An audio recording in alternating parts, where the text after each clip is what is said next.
Welcome to my channel. I'm happy that you guys have found me. My name is Glow, and I have written, directed, and produced 3 short films so far. And before that, I had wrote, directed, and produced a web series, but I did not know what the hell I was doing. So that died at the editing table, which is the reason why I wanted to create this video, because before that, I was sitting right where you're sitting right now, searching things on how to create a web series or how to create a film. And so now that I've done that, I want to be able to give y'all the tools so that you can do it, and that you don't have to make the mistake that I did on creating a web series and then it flopping. I wasted a lot of money, a lot of time, and I don't want you guys to do that. So I'm excited to have you guys. So this is going to be part 1 to a few different parts of how to create a web series. So I'm just going to start from the very beginning, and that is, you need to have a story. You got to have a story, and you got to make sure that your story can last over telling it over multiple episodes. So it's different with a short film, and it's just completely different. So just make sure that you have a story that you can tell that will last over a series. Once you have that and you know what you want your story to be about, then make sure that you have character descriptions and breakdowns of your characters. And one thing that I did before I actually started writing it out, I just wrote everything out that was in my mind. I wrote it out from the beginning to the end. And then I broke it down into the characters. I figured out what my characters were, who my characters were. And then I gave them all backstories and descriptions. That way they could feel more grounded and feel more real.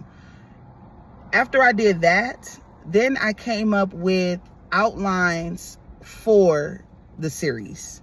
So what I wanted to call that particular episode and what I wanted that episode to be about. I also was really strategic as far as making sure that the ending of, let's say, episode 1 led us into episode 2. And you need something that's going to be strong enough that can get you to the next episode. Also, I cannot tell you how helpful it was. It was such a blessing to be able to get notes. So I was able to get notes when I wrote an episode. I would send it over to somebody, actually 2 different people, and they gave me notes on it. And I got incredible notes. And one thing that we did was, I would finish an episode, let's say this week. I would give it to them by Sunday, and then within the next few days, they would give me back the script with notes. And then I would finish it up, make the necessary notes that I felt that I understood and I felt like did align still with the story and things like that. And I would make those necessary changes, and then I would revise the script and then send it back to them. And so we just kind of developed this routine that worked great, and it really pushed the story forward. So I'm so grateful for the notes that I was given, and I really couldn't have done it without them. So it was absolutely amazing. So find somebody that you trust who can give you good notes on what you're writing. Also, I want to advise you to get out of your head.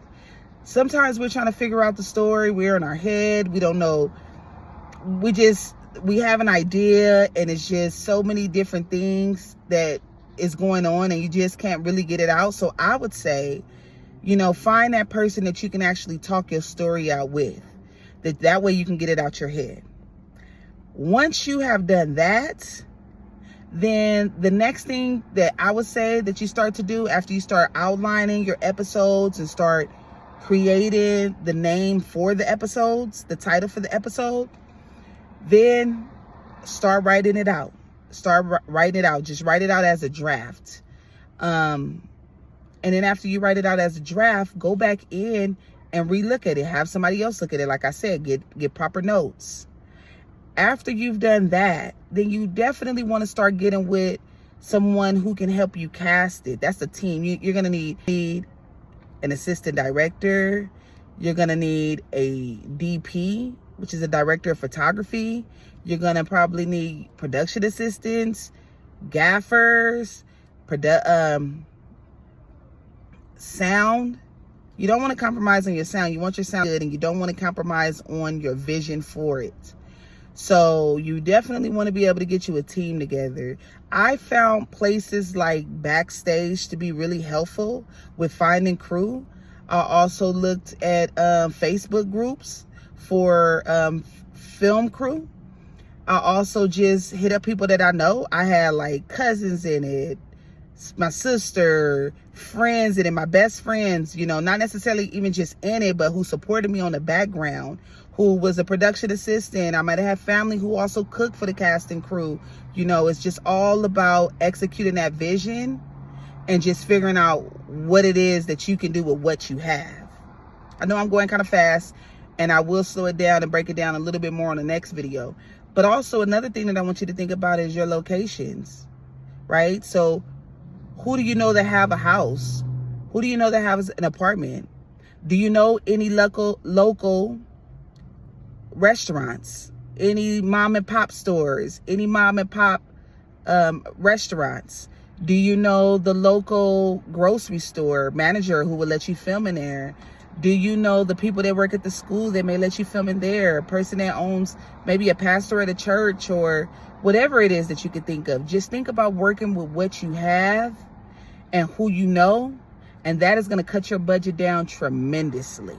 Listen, I know a lot of people that say that, oh, you need to have $30,000 or $20,000 in order to shoot a web series, and I'm here to tell you that that's not true. I'm here to help you think about ways that you can save on your budget and still not compromise on the story that you're trying to tell. So I hope I wasn't all over the place. I hope you was able to follow me. Make sure you like and subscribe. Follow me for part 2. And I'm wishing you the best of luck, and I'm here on this journey with you. If you think of any questions that you might have, make sure that you put them below so that I'll make sure that I answer it in the next video. I'm here to help you through your journey. I want to see you succeed, and I'm wishing you nothing but the best. It's 2026. Let's start crushing out them goals. Let's get it going. I'm here for you. I got your back. Let's do it.